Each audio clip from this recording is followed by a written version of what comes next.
a crown from 1650, a housekeeper in 2024, and a promise that spanned 373 years and 2 deaths. This is the story of how the impossible happened on a rainy Tuesday in October, when Richard Harding, a heartless millionaire, placed the ancient crown from 1650 on the head of Isabel Moreau, the housekeeper cleaning his office. Time stood still. She fell to her knees, weeping, without understanding why. He saw 373 years flash before his eyes in 3 seconds, and the crown, which had been cold for centuries in the hands of dozens of collectors, for the first time in almost 4 centuries, warmed, as if recognizing its true owner. But to understand how we arrived at this impossible moment, we need to rewind 48 hours to a rainy Tuesday, to the moment when 2 souls lost to each other in 1650 were about to find each other again. Richard Harding was 38 years old, a businessman, an antiques collector, owner of a 2,000-square-foot mansion in the city's most upscale neighborhood, single, no children, no real connections.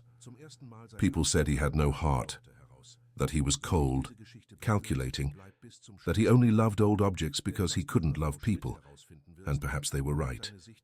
Richard spent more time at antique auctions than on any relationship. His mansion was a private museum. 15th century swords, 17th century paintings, 18th century furniture. Each object had a story. Each object was perfect in its antiquity, except for him. At 38, Richard felt that something was wrong, empty, as if he were waiting for something that never arrived, as if he were searching for someone who didn't exist. If you've ever felt that your life is an eternal waiting room, that you're waiting for something you don't even know what it is, you'll understand what Richard felt. And you'll understand why what happened next was no coincidence. On that Tuesday, October 16th, 2024, Richard received a call from Matthias, his antiquarian friend, a man who knows everything about old objects, and who was practically shouting on the phone. Matthias had found something rare, a crown from 1650. Colonial Spain. Solid gold with embedded rubies, once belonged to Queen Isabella of Castile. Authenticated, documented, unique in the world. Richard felt something strange when he heard the name. Isabella. Why did that name echo within him, as if it were important, as if it were familiar? He bought the crown without negotiating the price, paid $2 million without batting an eye. Matthias was impressed. Richard always negotiated everything, but this time it was as if he needed that crown, as if his life depended on it. When the crown arrived at his mansion, inside a reinforced security box, Richard held it in his hand. It was cold, heavy, ancient, but there was something more, a strange sensation, as if the crown was waiting. Waiting for what? For whom? He didn't know. Not yet. At that exact moment, on the other side of the city, Isabel Moreau was sitting on the floor of her tiny 300-square-foot studio apartment. Apartment is an exaggeration.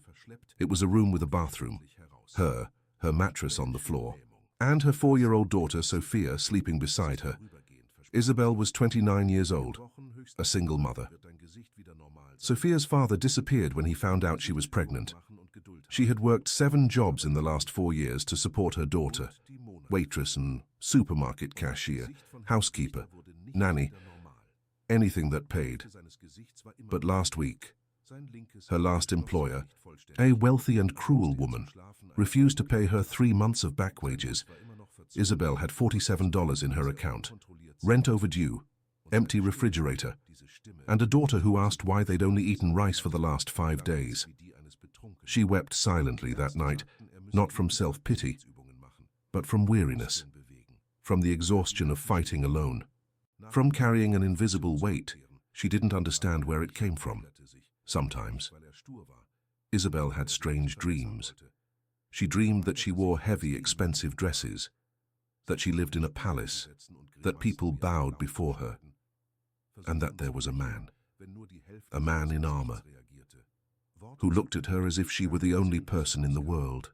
She woke up from these dreams with tears in her eyes and with a horrible feeling, as if she had lost something important, something she could never recover.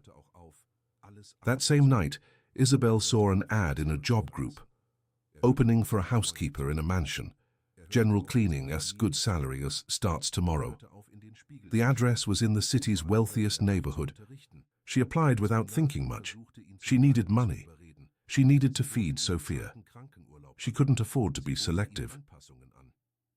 The next day, Wednesday, October 17th, Isabel woke up at 5 a.m., put on her only housekeeper uniform that was still decent, navy blue with a white apron, left Sophia with the neighbor who watched her for a few dollars, and took 2 buses to get to the address. When she saw the mansion, she almost gave up. It was gigantic, imposing, with wrought iron gates, immense gardens. It was another world, a world to which she clearly didn't belong, but she needed the job. So she rang the doorbell. The door was opened by a tall man, impeccable black suit, dark hair combed back, deep brown eyes, cold expression, calculating, as if he were assessing whether she was suitable or not. Richard Harding. And when their eyes met for the first time, something impossible happened. Isabel felt as if she had been punched in the stomach, breathless, groundless, as if she knew that man, as if she had seen that face before. But where? When? Richard had the same feeling, but worse, because for a fraction of a second, he didn't see Isabel in a housekeeper's uniform. He saw a woman in a red dress, with a golden crown, looking at him with tears in her eyes. He blinked. The vision disappeared, but the sensation remained. "Stand up," were the first words he said, not as a greeting, but as an order, or rather as a plea disguised as an order. Isabel was standing, but when he said that, she felt like falling to her knees, and she wanted to cry, without knowing why. "Why did I cry when you said that?" she asked without thinking, without a filter. The words came out on their own. Richard stood motionless, because he didn't know the answer, and at the same time, he did. Somewhere deep inside him, he knew. "Come in," was all he could manage to say. Isabel entered the mansion and had the strangest feeling of her life. She had never been there, never seen that place. But at the same time, she felt that she knew every hallway, every door, as if she had already lived there, in another life, in another time. Richard explained the job: general cleaning of the mansion, 3 times a week, weekly payment in advance. She accepted. She needed the money, but there was something else, something that pulled her to stay, to be near that man, even if he was aloof, even if he barely glanced her way. For the first couple of hours, Isabel cleaned in silence. Richard was working in his study, but he just couldn't concentrate, because every time he heard her footsteps in the hall, his heart would race. Every time she passed by the door, he felt this urge to call out to her, to ask, "Do I know you?" But he didn't ask, because the answer felt impossible. It was when Isabel came into his study to dust that everything started to shift. She saw the crown. It sat within a glass display case on a side table, golden, shining, ancient, with crimson rubies embedded within. Isabel froze. She stopped breathing, because she knew that crown. She was certain of it. She had worn it before, but how? When? She'd never seen that object in her life.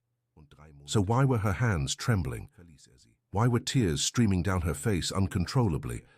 Richard noticed. He rose from his chair, walked over to her. What is it, Isabel? Isabel couldn't speak. She could only stare at the crown, as if she were looking at a ghost. Richard felt an impulse, an inexplicable one, irrational, insane. He opened the glass case, took out the crown, and walked toward Isabel. "May I?" She didn't understand what he was asking, until he raised the crown and slowly, with trembling hands, placed it upon her head, and the world exploded. Isabel fell to her knees, not from weakness, but from shock, because when the crown touched her head, she saw, for a fraction of a second, she saw a palace, saw soldiers, saw fire, saw blood, and she saw that man, Richard. But it wasn't Richard. It was a soldier, a captain, dying in her arms. As she screamed, holding that very same crown, Richard saw it too. Not as clearly, not as completely, but he saw it. A woman weeping, a palace engulfed in flames, and a promise. "I will find you in every lifetime." He recoiled in horror. The crown slipped from Isabel's head and tumbled to the floor. Both were gasping for breath, in shock, staring at each other as if they had seen a ghost. What did you see?" Richard asked, his voice hoarse. "A palace, and blood, and you dying." Isabel answered between sobs. "I saw it too." Silence, a heavy silence, impossible, supernatural. What was happening?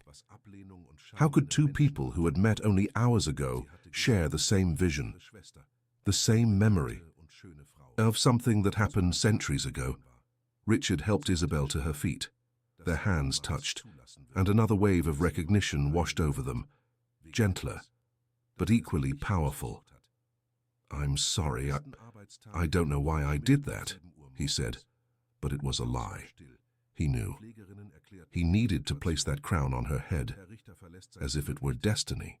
"It's all right," Isabel replied, but it wasn't all right. Nothing was all right. Because how do you explain to someone you feel you've known for centuries that you only met them a few hours ago? She finished the cleaning in silence. Richard couldn't work. He stood staring out the window, thinking, processing, denying. When Isabel left, Richard picked up the crown from the floor. It was warm. For the first time in centuries, the golden crown was warm, as if it had been activated, as if it had found its true owner. That night, both had the same dream. A palace in 1650, colonial Spain. A queen named Isabella of Castile, and her captain of the guard, Diego Mendoza, betrothed in an arranged marriage that blossomed into true love.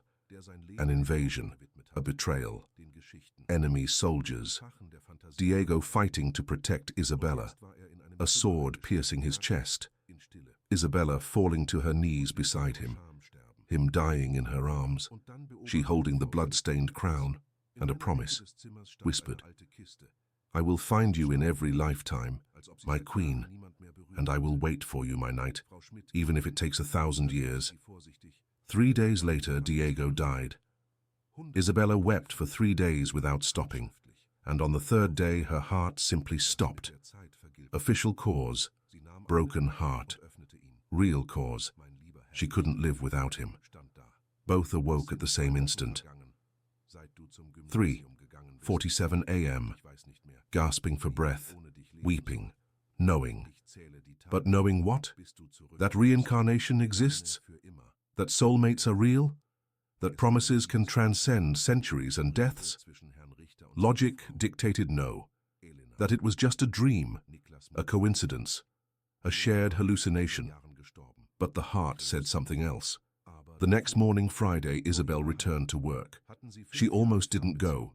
She was afraid of what she was feeling, afraid of the impossible, but she needed the money.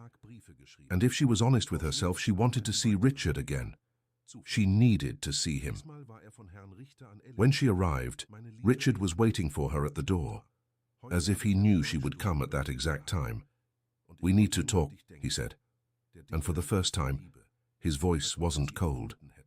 It was vulnerable. They sat in the living room, face to face, as two strangers, or maybe not. "Did you dream?" Richard asked. "Yes. About a palace, about 1650, about us," Isabel confirmed. "I did too." Silence again, but this time it wasn't uncomfortable. It was processing, slow acceptance. "I don't believe in reincarnation," Richard said, but it sounded like a lie even to him. "I don't either. Or I didn't," Isabel replied. "Then how do you explain it?" "How do you explain that I felt like I've known you since the second I saw you? How do you explain that when you said, 'Stand up,' and I wanted to cry? How do you explain that I recognized that crown?" She was right. There was no logical explanation. Richard had an idea. He went to the study and returned with a thick book. History of Colonial Spain, 1600 to 1700.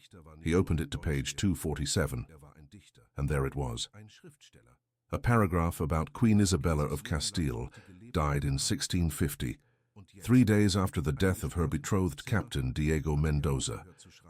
Official cause: broken heart. She was found holding her royal crown stained with his blood, Isabel read, and began to tremble, because it was exactly what she dreamed, word for word. Richard continued reading. There is a local legend that before dying, Isabella swore that she would find Diego again in another life, that her soul would search for him through the centuries, that not even death would separate them.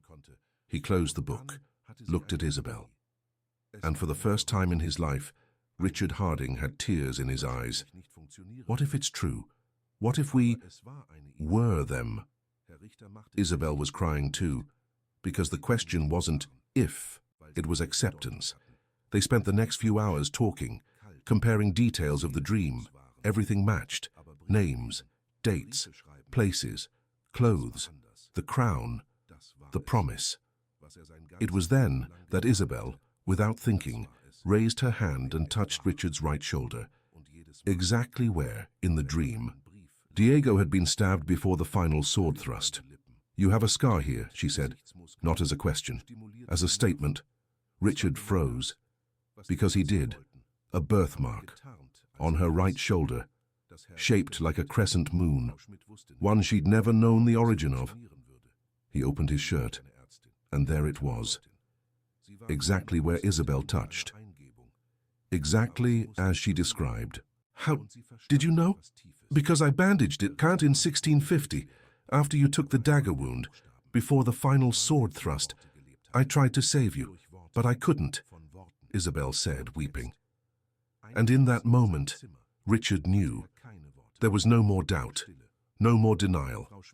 They were Diego and Isabel, captain and queen, separated by 373 years, reunited on a rainy Tuesday in October of 2024, in a mansion, with a housekeeper, and a crown that had waited centuries to be reunited with its owner.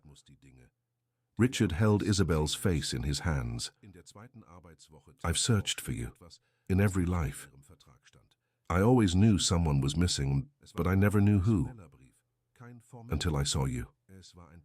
Isabel placed her hand over his. "And I waited for you, 373 years, without knowing I was waiting. But my soul knew.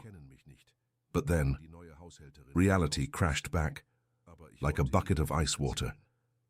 Because accepting that they were Diego and Isabel in 1650 was one thing. Accepting what to do with that information in 2024 was something entirely different. Richard was a millionaire, a collector, an entrepreneur, a man who lived in a world of luxury and antiques. Isabel was a housekeeper, a single mother, a woman who could barely afford rent, who slept on the floor with her daughter, who had been eating rice for the last 5 days. Different world, different lives. And even if their souls were the same as they were 373 years ago, their bodies, their lives, their current reality were incompatible.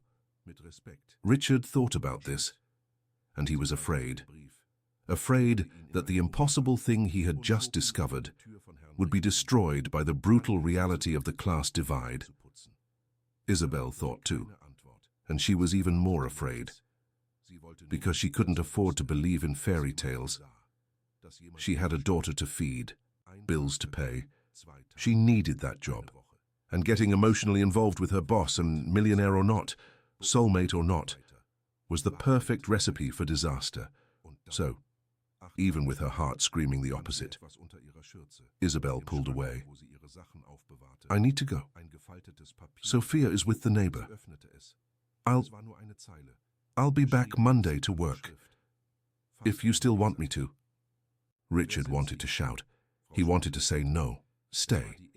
He wanted to say that we just discovered we're soulmates from 373 years ago, and you're just going to leave. But he said none of that, because he was also afraid. Sure, Monday. That was all he could manage to say. Isabel left. Richard was left alone in the giant mansion, staring at the crown, which was now cold again. He picked up the crown, held it for 10 minutes. Nothing. Cold, as it had been for 373 years. It was then that he understood. The crown only warmed up near Isabel. It only recognized her, because she was the true queen, the rightful owner, and the crown knew it. That weekend, Richard couldn't do anything. He couldn't work. He couldn't sleep. He couldn't stop thinking about her. He tried to rationalize. Maybe it was just attraction. Maybe the dreams were just coincidence. Maybe the crown heating up was just a chemical reaction to her touch. But then he remembered the scar. How she knew exactly where it was. How she knew it was from a dagger wound. Details that were impossible to know. And the rationalization crumbled. Isabel also couldn't stop thinking. She told her daughter Sophia everything. Obviously, a 4-year-old didn't understand anything about reincarnation. But she did understand one thing. Mommy, are you crying because you're happy or sad? Happy and sad at the same time, and, my darling, why? Because sometimes you find something you've been looking for your whole life, but you can't have it. Why can't you? Because life is complicated. Sophia. But Sophia, with the wisdom of a 4-year-old, said something that changed everything. If you've been looking for it your whole life, then you have to have it, Mommy. Otherwise, what's the point of looking? Isabel wept, because her 4-year-old daughter had more wisdom than she did. Monday arrived, October 22nd. Isabel woke up earlier than normal. She got ready with more care than usual, because even while denying it, she wanted to see him. When she arrived at the mansion, Richard opened the door before she even rang the bell, as if he were waiting, and he was. They looked at each other, and everything they had tried to deny over the weekend crumbled in 3 seconds. I tried not to think about you, Richard confessed. Me too. I couldn't, Isabel replied. What do we do? I don't know, but running isn't working. They spent that morning together, not as employer and housekeeper, but as Diego and Isabel, talking, discovering details that only they knew. Isabel described the palace of 1650 in detail, how many rooms it had, where the main hall was located, the color of the curtains, and everything. Richard researched it afterward, and everything matched. Historical descriptions of the Palace of Castile in 1650 were exactly as Isabel described, even details that only someone who lived there would know. How did she know? She never studied history, never went to Spain, never saw pictures of that specific palace.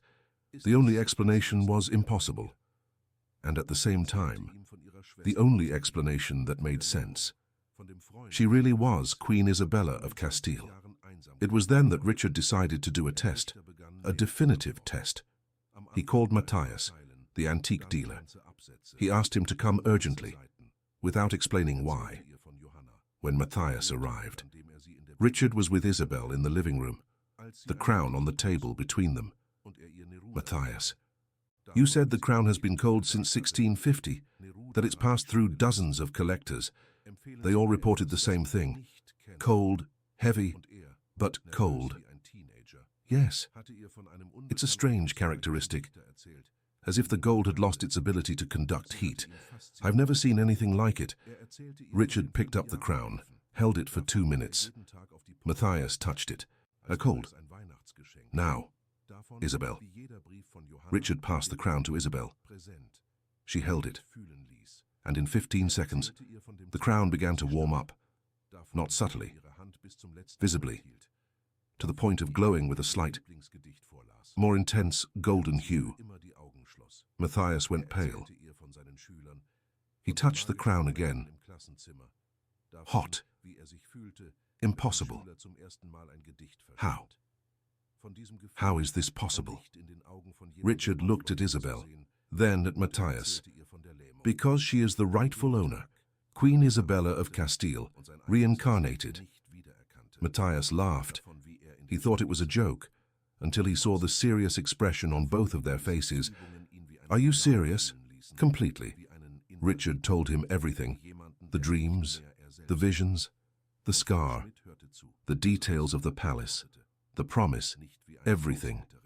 Matthias listened in silence, and in the end, as a good scientist of antiques that he was, said something surprising.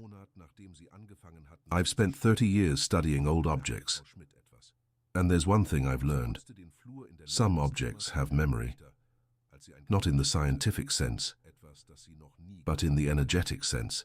They carry the essence of those who possess them, and sometimes, very rarely, they recognize that essence back. I've never seen it, but I've heard stories, and now I'm seeing it.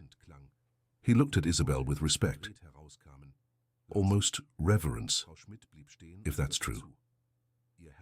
If you really are the reincarnation of Queen Isabella, then that crown is yours, not Richard's. Yours. Richard agreed immediately. I know, but Isabel recoiled. I can't accept this. It's worth $2 million. I'm a housekeeper. I can't. You are a queen. Richard interrupted, firmly, with certainty. You were a queen. You are a queen. And that crown is rightfully yours, from 373 years ago, and I'm going to give it back to you. Matthias left shortly after, but before he went, he said something that changed everything. Richard, there's a National Museum of Colonial History here in the city. They have an entire wing dedicated to the 1600s, including portraits from the court of Castile. If you want to be absolutely sure, go there, look for portraits from 1649 or 1650, and see if... He didn't need to finish. Everyone understood. If they found a portrait of Queen Isabella and Captain Diego that was identical to them, there would be no more doubt. It would be visual proof, documentary, historical. What do you think? Richard asked Isabel. I'm scared. What if it's true? Then we'll know. And if it isn't? Then we'll know we're crazy. They laughed. But it was a nervous laugh, because both of them knew. They already knew, but they needed the final proof. On Tuesday, October 23rd, Richard and Isabel went to the National Museum. She brought Sophia along. She had no one to leave her with, and in a way, it was appropriate. Because if Isabel really was a queen in 1650, and if she died pregnant as the dream showed, then maybe Sophia was... No, that was too crazy, even for everything that had already happened, or was it? The museum was immense. The 1600s wing was on the 3rd floor, dozens of paintings, portraits of nobles, kings, queens, captains, all dead for centuries, all immortalized in oil on canvas. Isabel walked slowly, looking at each painting, feeling something strange, like she was returning home after 373 years. And then she saw it. Room 17. Back wall. a large portrait, almost 6 feet tall. The title on the golden plaque read, Queen Isabella of Castile and Captain Diego Mendoza, 1649. Oil on canvas, unknown artist, and the image. Isabel let go of Sophia's hand, stopped breathing, because the woman in the portrait had her face, exactly her face, same eyes, same nose, same mouth, wearing a royal red dress embroidered with gold threads, and on her head, the crown, the same crown that was in Richard's mansion, and next to her, a man in silver armor, with a sword at his waist, and the face was Richard's, exactly Richard's. Same deep brown eyes, same strong chin, and same serious expression, but with a touch of tenderness as he looked at the Queen, and on the right shoulder of the armor, a mark, a tear in the metal, exactly where Richard had the scar. Richard came to her side and saw it, and his legs gave way. "It's us," Isabel whispered. "It's us," Richard confirmed. They stood there, frozen, looking at themselves, 373 years younger, in another life, in another time, but undeniably them. Sophia, the 4-year-old daughter, looked at the painting, then at her mother, then at Richard, and said, with the brutal simplicity of a child, "It's you, Mommy, and it's him, your princess and prince." And that's when Isabel fell to her knees, not from shock by it, but from acceptance, final, complete, irreversible. It wasn't crazy. It wasn't a coincidence. It wasn't imagination. It was real. Reincarnation was real. Soulmates were real. And they were living proof. Richard knelt beside her, held her hand. And there, in front of the portrait of themselves from 373 years ago, in a museum full of strangers, he said what he should have said days ago. "I love you. I loved you in 1650. I loved you in every life between then and now. And I love you now. And I don't care that you're a housekeeper and I'm a millionaire. I don't care what people will say, because my soul knows yours. And I'm not going to lose you again." Isabel was crying, but this time, from happiness, from relief, from finally being able to stop fighting the impossible. "And I love you. I loved you when you were my captain. I loved you when you died in my arms. And I loved you in every life I searched for you without knowing. And now that I've found you, I'm not going to let you go."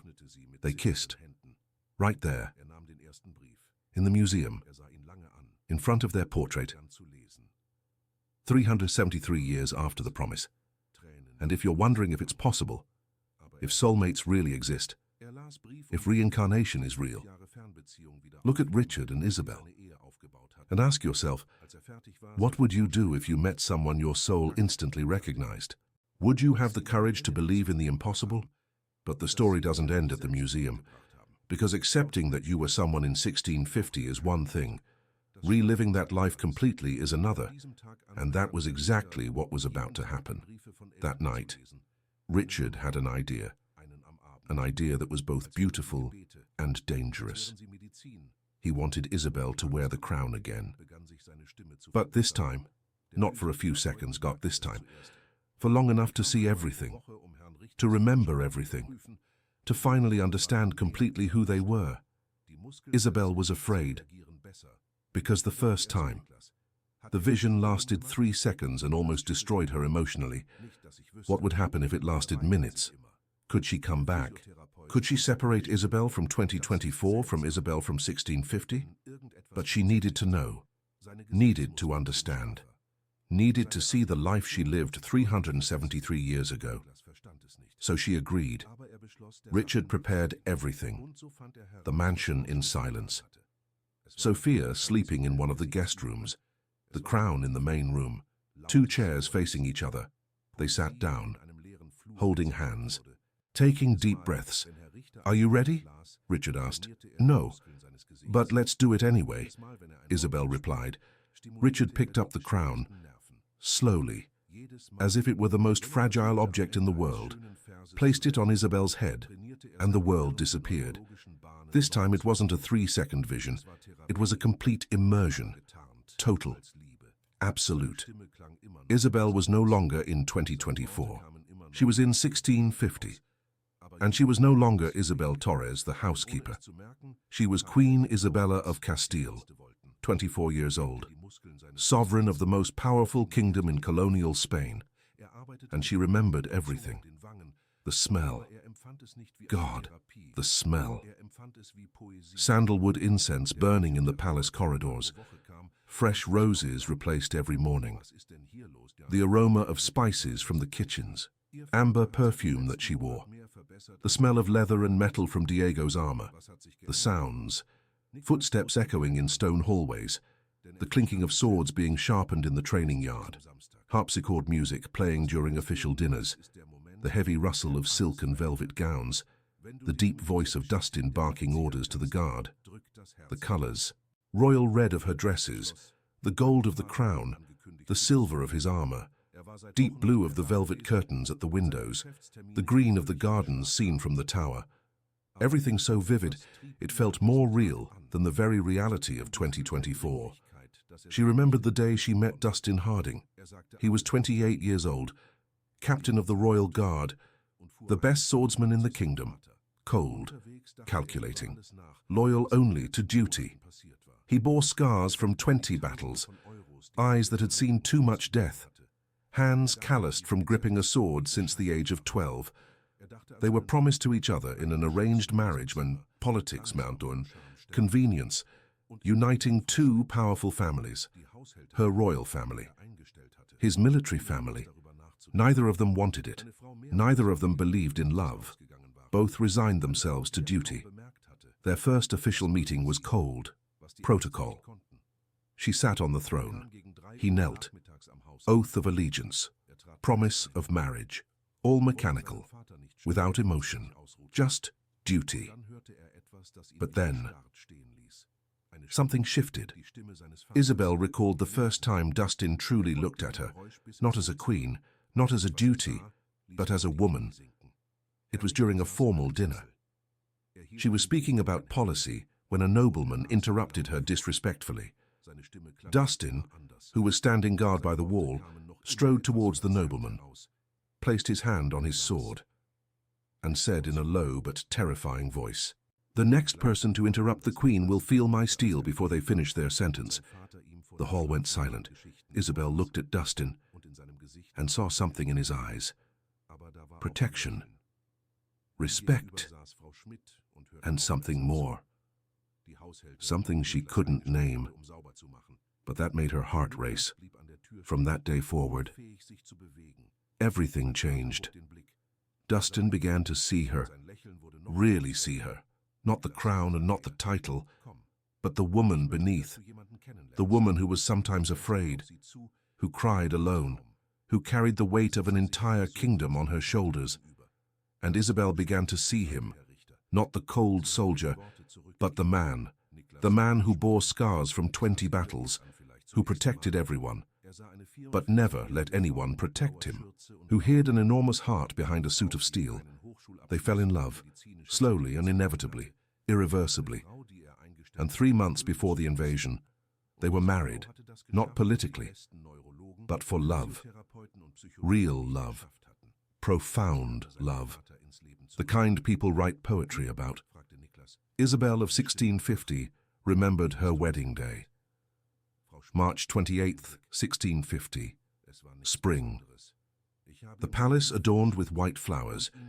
She wore a white silk gown embroidered with gold thread, the crown on her head, heavy. But on that day, it didn't matter. Dustin stood before the altar, armor polished, sword at his waist. But as she walked towards him, she saw tears in his eyes. For the first time. The captain who never cried. Crying. The vows were traditional, but afterwards, when they were alone in the royal chambers, Dustin said something she never forgot. and that now, 373 years later, returned with full force.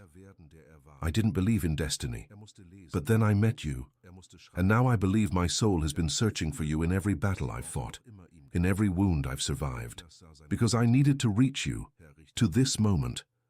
And if I die tomorrow, I will die happy, because I've lived long enough to love you. Isabel of 1650 replied, I have governed kingdoms, made decisions that changed lives, but the only thing that truly matters is that I chose to love you, and I would choose it again, in every life, in every time. They made love that night, not as a royal duty to produce heirs, but as two souls who had finally found their other half. And 3 weeks later, Isabel discovered she was pregnant. The news was celebrated throughout the kingdom.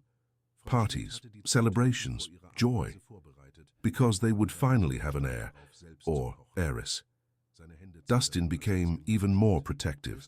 He didn't leave Isabel alone for a minute, doubled the guard, tripled the security, because now it wasn't just her. It was her and the baby. Isabel of 2024 felt it all, felt the hand of Dustin of 1650 on her womb, felt the love, felt the protection, felt the pure happiness of creating a life together. And then she felt the fear, because she knew what was coming next. But then came the part she didn't want to see, the invasion. June 28th, 1650, night, a Tuesday. The same Tuesday, 374 years later, that they would meet again. Isabel of 1650 was asleep, 3 months pregnant. Dustin was in a meeting with the guard, planning patrol routes. Security increased due to her pregnancy. And then, the alarm bell, screams, smell of smoke, fire, invasion. Dustin ran, sword drawn, heart racing. Single thought, protect Isabel and the baby. He reached the royal chambers, found 12 enemy soldiers climbing the stairs. Between them and Isabel, only him. He didn't hesitate, attacked. The sound of metal against metal, screams, blood, pain. He took a stab wound to his right shoulder, kept fighting, killed the first soldier, then the second, third, fourth. Isabel woke up to the noise, came out of the room, saw Dustin fighting. 7 bodies on the floor, 5 soldiers still standing. He was bleeding, but still fighting. No, go back. Protect the baby, Dustin yelled at her, voice hoarse and more desperate. But Isabel didn't go back. Couldn't leave him to fight alone. Dustin killed 3 more, injured 2. But he was exhausted, losing blood, losing strength. And that's when the last soldier, a coward, attacked from behind. The sword pierced Dustin's chest, on the right side, through his lung, coming out his back. The sound. Isabel of 2024 heard the sound, the horrible sound of metal tearing flesh, bone breaking. Dustin grunting in pain. Dustin fell, the sword still in his chest, and the soldier fled. The survivors fled and left him to die. Isabel of 1650 ran, snatched the crown from her own head and threw it to the ground with such force that the gold bent. It didn't matter. Titles didn't matter. Kingdoms didn't matter. Only he mattered.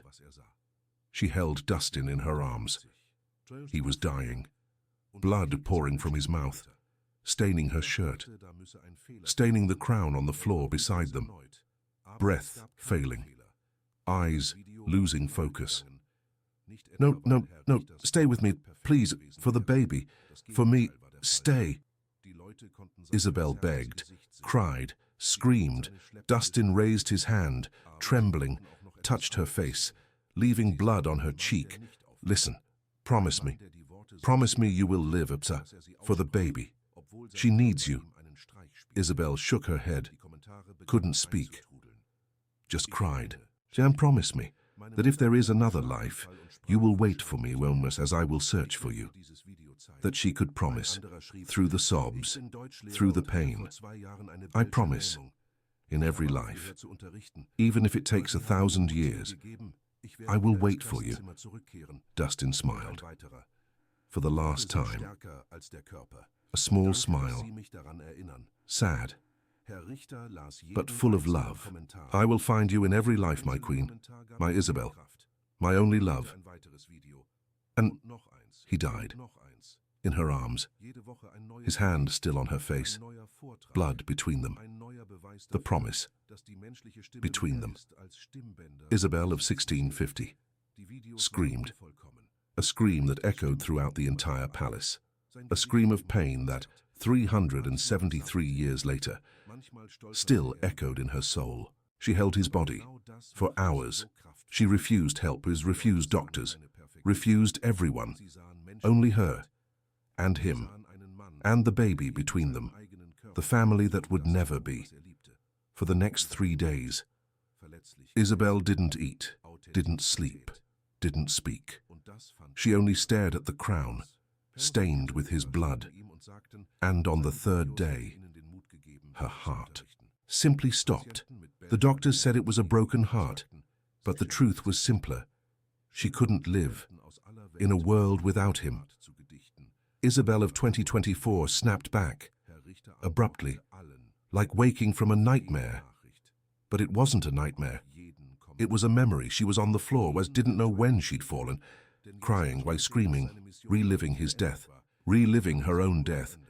Richard was on the floor too, because when she put on the crown, he saw everything, not so detailed, not so complete, but he saw through her eyes, felt through her heart. He crawled to Isabel, held her, and they both cried, like they'd never cried in their lives, because it wasn't just sadness, it was grief.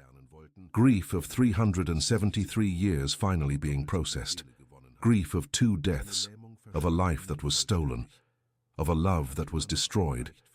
They stayed there, on the floor, embraced, crying, for hours. When they could finally speak, Isabel said something that changed everything. I lost you. In 1650. I lost you, and I couldn't live without you. I died of sadness, and you. She touched his face. You promised to find me in every life, and you kept your promise. 373 years later, you kept your promise. Richard kissed her, with desperation, with relief, with the love of 2 lifetimes. And you promised to wait for me, even if it took 1,000 years, and you kept that promise too. They stayed like that until dawn, processing, accepting, healing. But then something strange happened, something that neither of them expected. Isabel started to speak, but not in English, in Spanish, but not modern Spanish, Old Spanish, a dialect from 1650, words that don't exist anymore, grammatical structures that were extinct centuries ago, and she didn't even realize it. The words came out naturally, fluently, as if it were her native tongue. Richard froze. He studied history. He recognized the dialect, 17th century Castilian, impossible to know without studying for decades. And Isabel never studied it. Never, Isabel. You're speaking Old Spanish. She stopped. Confused, am I? Yeah. Castilian from 1650. How do you know that? I don't know. It just came out. It's like I've always known it. Like it's natural. And that's exactly what it was. Because she always knew it. Her soul remembered. And now that the conscious memory was back, the language came back with it. Richard recorded it. He took out his phone and recorded Isabel speaking. Then he sent the audio to a professor of historical linguistics at the university, a specialist in Old Spanish. The answer came in 20 minutes. Richard, Where did you get this? This is pure 17th century Castilian, the dialect of the court of Castile specifically. Only someone who lived there would know these nuances. Who is this woman? Where did she learn it? I'll pay anything to interview her. Richard didn't answer. Because how do you explain that the woman in question learned it because she lived there in 1650, in another life? Some people will pause here, will process the impossible that they just heard, and that's okay, because what Richard and Isabel discovered shouldn't be possible. But it is. In the following days, more things came back. Memories, skills, knowledge. Isabel knew how to play the harpsichord, an instrument she'd never seen in her life. But when Richard bought an antique harpsichord and put it in the mansion, she sat down and played. Perfectly. Songs from 1650. Compositions that only exist in ancient manuscripts. She knew how to embroider patterns from the court of Castile. She knew royal protocols that only specialized historians know. She knew the names of all 47 nobles from the court of 1650. Each memory that came back was proof, a validation, a confirmation that yes, reincarnation was real, and they were the proof. But with the good memories and came the bad ones too. Isabel started having nightmares.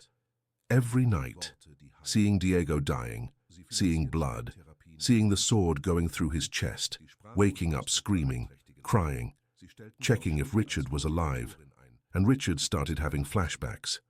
During the day, out of nowhere, seeing the invasion, feeling the pain of the sword, feeling the sensation of dying, of leaving Isabel alone.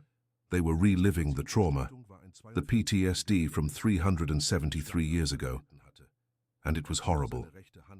That's when Richard made a decision, a radical decision.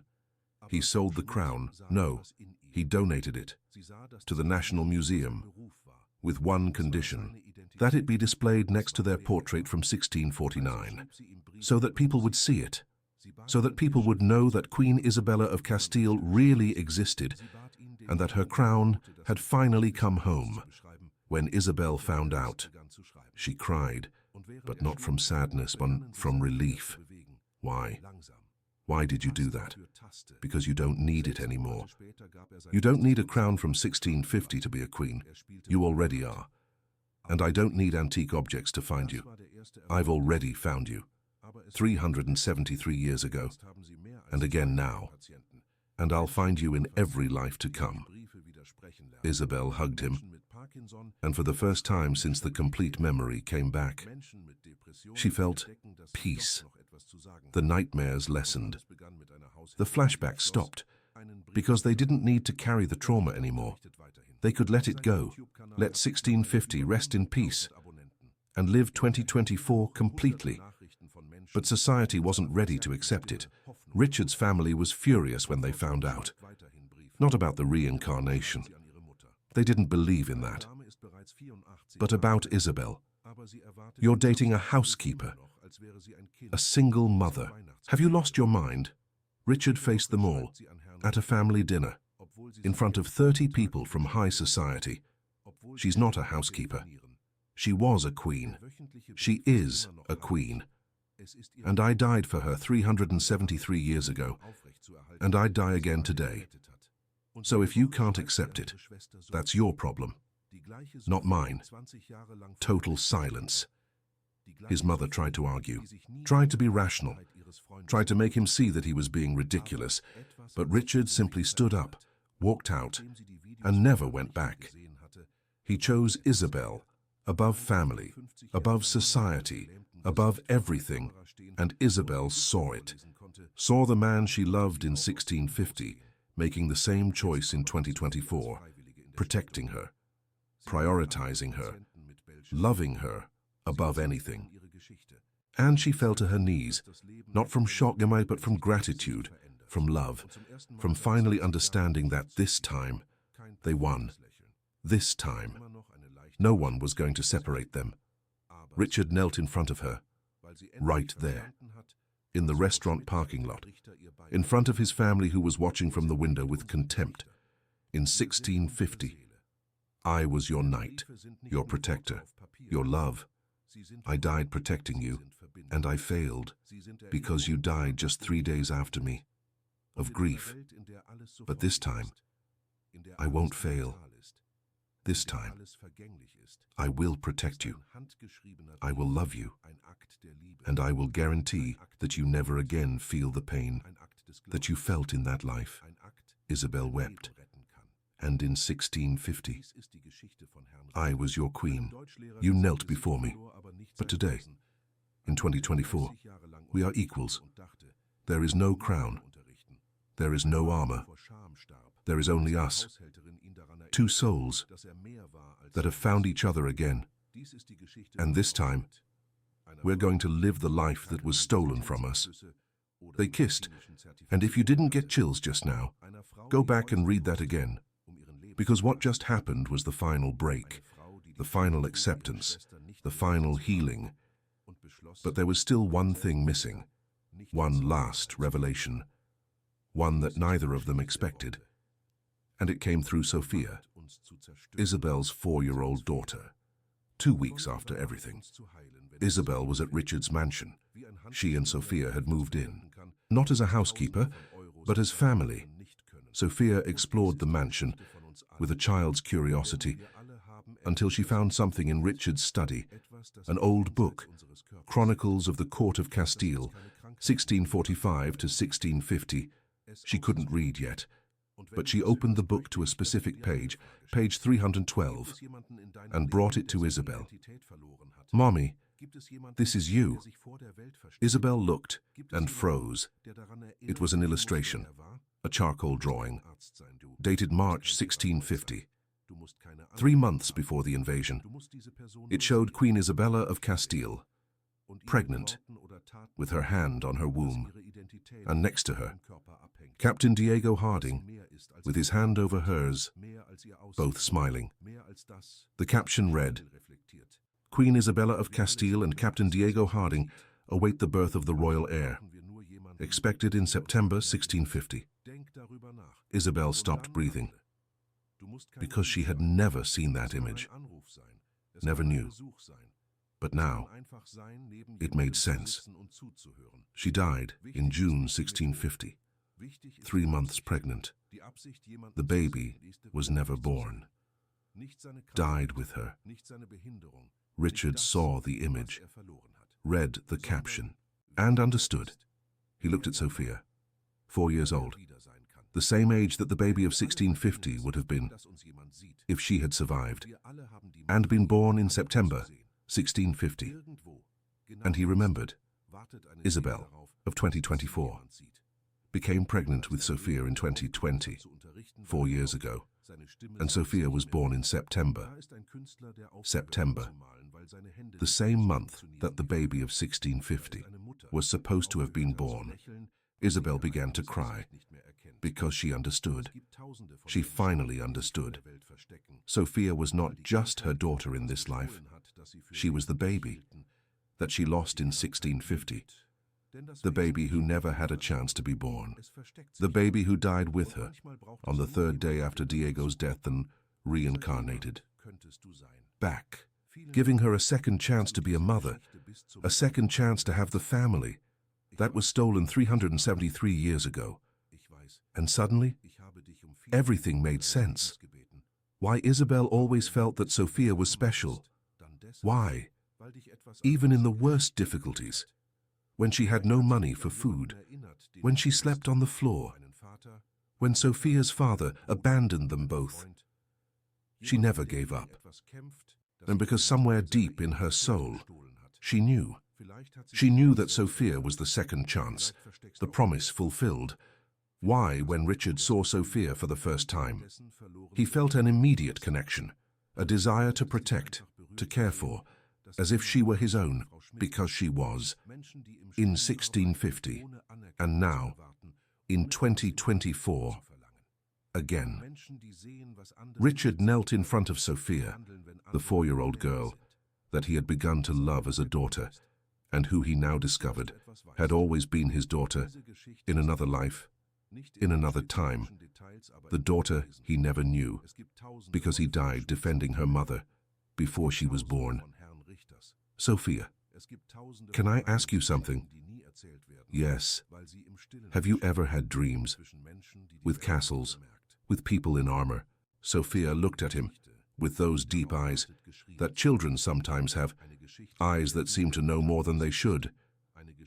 I dream that you protect me, always, and that Mommy sings to me in a strange language, and we are all happy.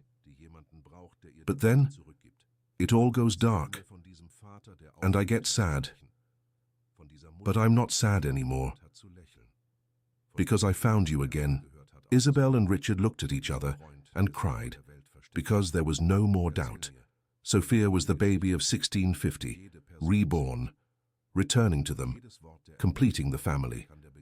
That was shattered 373 years ago. And this time, no one was going to destroy them. This time, they were going to have the life that they deserved. A month later, Richard and Isabel were married, not in a church, not in a banquet hall, but at the National Museum, in front of their 1649 portrait, with Sophia as the flower girl, and with the crown of 1650 in a glass case beside them, witnessing. Only 10 people attended. Matthias, the antique dealer who sold the crown, the linguistics professor who confirmed the ancient Spanish, some close friends, and Isabel's neighbor, who looked after Sophia. There was no family from Richard. They didn't accept it, and that was okay, because his true family was there, Isabel, Sophia, and 373 years of history, the judge, who knew nothing about reincarnation. Read the traditional vows, till death do us part. Richard interrupted, no, not even death. We've already tried that. It didn't work. Not even death separates us. The judge was confused, but Isabel smiled and completed. Not even death, not even 373 years, not even 1,000 lives. Nothing separates us. They kissed. And if you've ever wondered if there is life after death, if there is reincarnation, if soulmates are real, here is your answer. Look at Richard, Isabel, and Sophia. Look at 373 years, transformed into a second chance, and believe. This story shouldn't exist. It shouldn't be possible, but it needs to be told.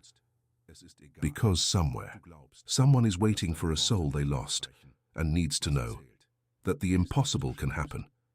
In the following months, strange things continued to happen. Good things, supernatural things, impossible things. Isabel began to have memories of other lives too.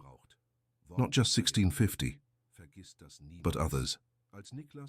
She remembered a life in 1200, another in 800, always searching, always hoping, never finding, until 2024, until that rainy Tuesday in October, until Richard opened the door, and her 1224-year search finally ended.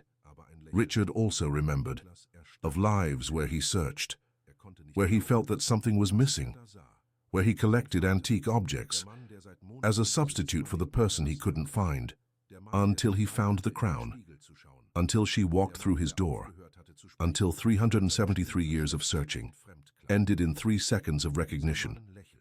And Sophia grew up knowing that family is not just of this life, knowing that love transcends time, knowing that she was so loved that her parents searched for her through centuries to have her back.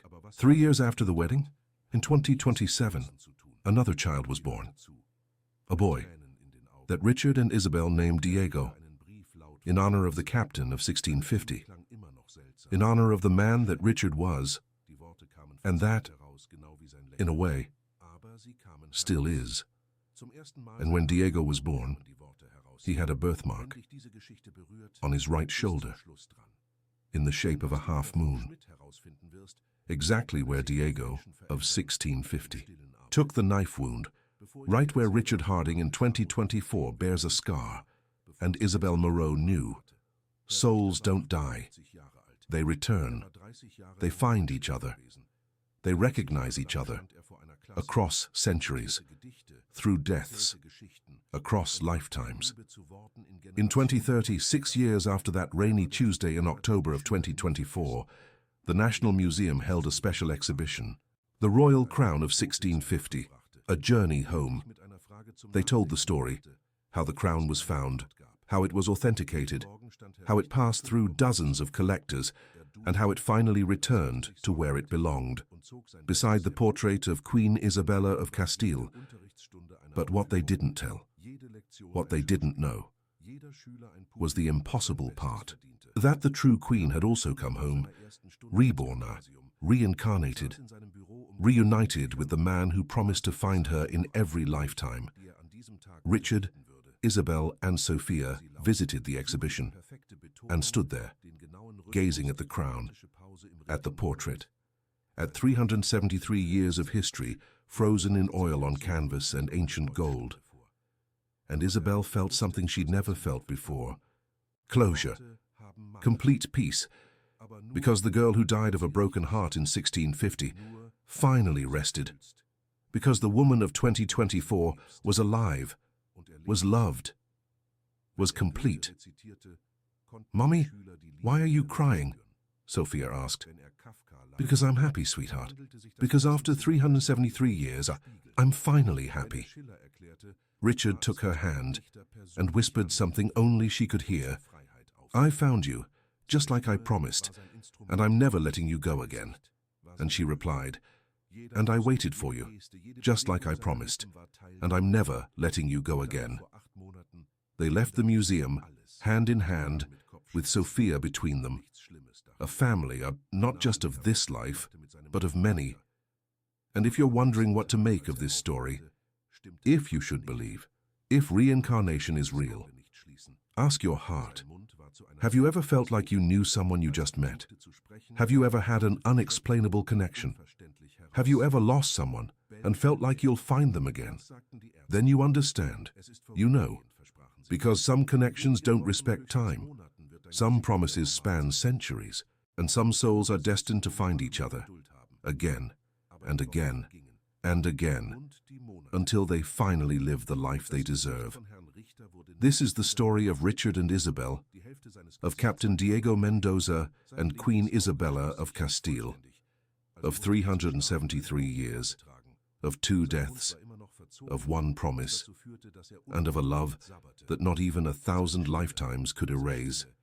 And if you know someone who's waiting for a soulmate, who's searching for a connection that seems impossible, share this story. Because the impossible happens every day. On rainy Tuesdays in October, when ancient crowns recognize their queens, and when knights finally fulfill centuries-old promises. Some people will watch this and think it's just a pretty story, but others will know, will recognize, will feel that this is more than fiction. It's validation. It's hope. It's proof that love is stronger than death, stronger than time, stronger than anything. Richard and Isabel are living even today, somewhere, with Sophia, with Diego, with the memory of 1650, and with the gratitude of 2024. Because they have what many search for their whole lives and never find, the other half of their soul, the love that transcends lifetimes, the certainty that, no matter how many times they die, they'll find each other again. And you? What story of an impossible connection have you never told? What person do you feel like you've known longer than you actually have? Leave it in the comments, because maybe, just maybe, you're also a soul that has been reunited, and you just haven't realized it yet.